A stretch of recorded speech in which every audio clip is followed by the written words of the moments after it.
Right, so this is one of the longest videos I've ever made. It's around 6 hours long, and I've documented the whole process of me making it. So before I show you how I made the sword, I am going to demonstrate a few of its features. So let me just show you a quick magic trick.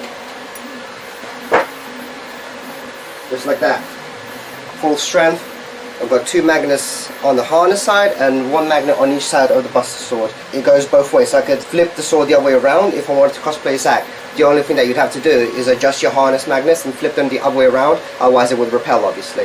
And then if you want to just arm again, just like that. A bit limited in space here, but it does the magic. Just like that.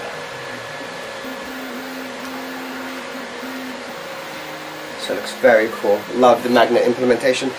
I wouldn't have been able to do this if I made the sword maybe double the density. So this is why I use around 3 to 4% infill density while printing it. Keep it extra light so you can handle it and wield it. Love it. I've got 2 magnets in the harness. That is enough strength to actually keep it in position if I was to do some extreme movements. Let's just do a quick test. So I'm just going to hold it gently because I know it's going to fall down. And see, it does pop off. But if you want extra strength, all you have to do is just put an extra magnet in the harness side.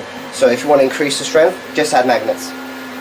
So the attaching and detaching process happens here, and you can see it will eventually start to wear, but there's no way to go around it. I mean, this is friction that we're talking about because we're lifting and dropping onto the magnet. If we pull it, that's going to create a lot of stress in the plastic. So I don't advise pulling it.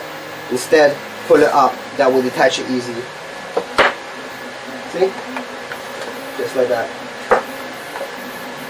For the handle, I've got a real leather strap here. It's very nice, thick, durable, and it's super glued in place. So it is very nice. I love that. It gives a very nice, authentic feel. And it's wrapped up tightly. Let's go over the density and the weight of it. So as you can see, it is massive. You would be thinking that this is going to weigh a lot. You'd be thinking it's going to weigh like what, 8 pounds or something, but nope, this is only around 2 to 3 pounds. And yeah, as you can see, I'm just holding it with one arm. Really cool.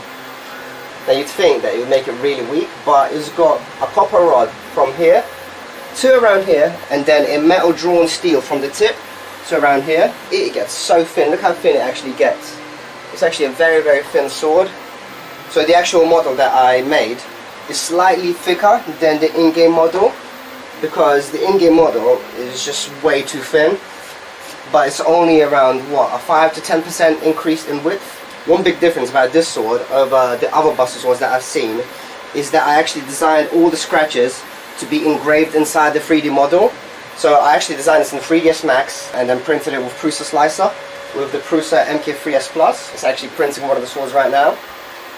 So to remove the lid, all you need is a thin piece of plastic or something handy like a credit card that you'd always have on you, for example. So you put some pressure on this and push it downwards, and at the same time you put a card and you basically just pry it up and lift it. Easy as that. Now you can see this is very bright, so let's turn it off and let me just go over a few things. So this lid has a magnet here and a magnet on this side as well, and the bottom of it is held in place with these little pins. So put it back in, push it down, and then don't let it slam. Use a credit card again and gently push it down, and then lift it again. And let's just show the other side quickly as well.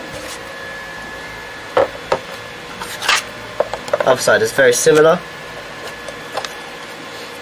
Now on this side we have the Bluetooth controller, so these connect to your phone individually, so you can actually change the color of each material individually. This is my version of the Buster Blade, and it's using Sony batteries, and now these are film camera batteries, but these are rechargeable, so this is why I use them. However, my Buster Sword kits, they use A23 batteries, which is 12 volt, but it depletes in around 2 hours. And here I have an on and off switch. This is the bottom of the cover. It's a bit messy, it's got a bit of super glue here, but that won't be seen. And also the way the line shines through, it took me quite a bit of attempts until I get the diffusion looking correct. So it's not just a plain white circle, it's got some nice texture. So let me just quickly go over how this RGBW LEDs work. Now I have 2 different versions. Now the kit version comes with RGB LEDs, and that connects to a duochrome strip Now this RGBW LED lighting connects to Magic Light app. Now if we go in here, once connected to Magic Light, you can turn it on individually, and then let's control the one near the tip, near sword tip. So let's go into that. Let's make this one say red, and then say we want the other one pommel side. You see we have this aqua. There we go, that's nice. And then we can also make a function. So we want a 7-color crossfade. But I'm going to put it back to the way I like it, so let's go back to inside here, and let's set that to aqua. No, let's have this one red, and let's go to the other one, pommel side, and that can be aqua-ish. And you can also, of course, reduce the brightness if it's too bright, especially on camera. It looks really bright.